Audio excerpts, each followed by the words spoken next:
Ito nga yung street tacos na nakita ko sa Cardones Street, Central Signal, Taguig City. Sobrang galing lang ng concept. Soft tacos na available sa street at kagandahan pa doon ay all homemade pa ang kanyang mga sangkap. Kaya naman makakasigurado ka talaga masarap. Bukod pa doon ay meron din siya ditong Hungarian sandwich na nagka-trending sa Manila.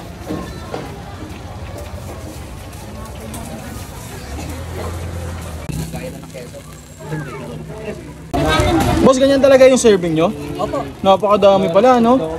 Tapos 60 pesos lang yan? 45 lang. Ay, sorry, 45 pesos lang. Napakasulit naman talaga. Ito nga yung Takusan Di Maria na pagmamayari ni Kuya Albert. May dalawa na nga siyang branch nito. Yung isa nga ay sa labas lang ng Santo Niño Church. In fairness guys, masarap ang timpla ng meat ng tacos. Fresh at bagong luto, isa-serve sa'yo. At sa halagang 45 pesos lang ay matitikman mo na ito. Very affordable at talaga mabubusog ka pa. Nakakatawa nga dahil pwede mo nga din i-customize yung order mo na naayon sa kagustuhan mo. Bossing, so pwede rin palang mag-request kung walang meat, walang gulay. Pwede. All meat, pwede. Pwede. Magkano naman pag all meat? 60 pesos lang. 60 pesos lang. Okay. Pwede rin walang meat. Pwede. Hindi walang meat. So gulay lang. Depende alright. Yung mga vegetarian, pwede. Ayan. Yan. Boss, kamusta po? Masarap siya, masarap. Recommended. Recommended, sir? Oo. Madalas, first time mo ba mag-order? First time. For the first time, sir, marirecommend mo? Oo, masarap siya, masarap. Yan. Sir, mag-shoutout ka naman. Shoutout sa mga taga Bernardo Street. Yan. Boss, thank you Bossing! Ay, kuya. Kamusta po? Okay lang. Sir, ano pangalan nyo? Albert po. Sir Albert, ano pong tinitinda nyo dito? Tacos, hotdog sandwich. Ito yung tacos. Opo. Tapos hotdog sandwich. Overload na rin siya. Overload na rin. Magkano naman? 60 lang ang Hungarian natin. At saka yung Giant, 55 lang. 55, may giant hotdog ka rin dito? Opo. Grabe guys, ito yung giant hotdog nila. Yan. Tapos sir, lahat ng ingredients mo, homemade yan? Sariling gawa? Opo. Grabe naman. Ibig sabihin, masarap yan kasi homemade no? Try lang. Yan. Bossing, saan ka located? Saan ka makikita? Cardones Street. Cardones Street, dito lang sa may malapit sa eskwelahan, no? Oo, harap ng EMS. Anong oras naman nila makikita dito? Hanggang alas 3.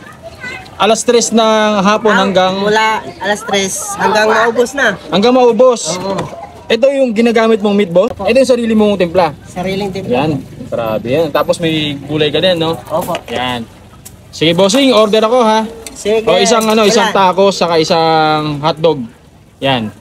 Ano yan boss ha? Pantay-pantay to, walang vlogger-vlogger lang ha? Walang pantay-pantay, walang vlogger. Walang vlogger-vlogger ha? Oo. Ayan, okay. Sige boss, order ha. Thank you. Sige. Yung kanilang homemade tacos, diba? So yan.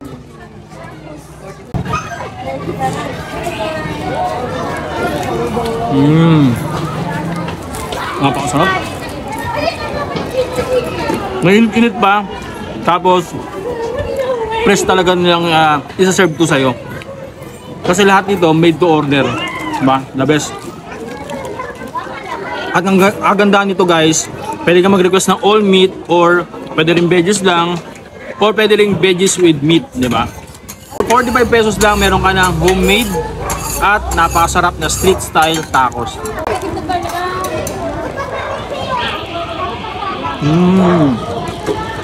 Napakasarap guys. Panalo. Siyempre kung meron nga sa Manila o kaya po ng overload sausage, cheesy sausage guys, dito meron na rin dito sa may Cardones Street, Central Signal. So tingnan natin to guys.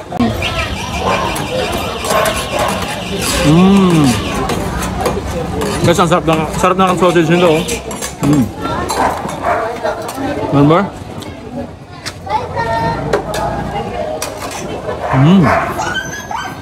Isa pa. Ang sarap ang food trip dito kay Takusan.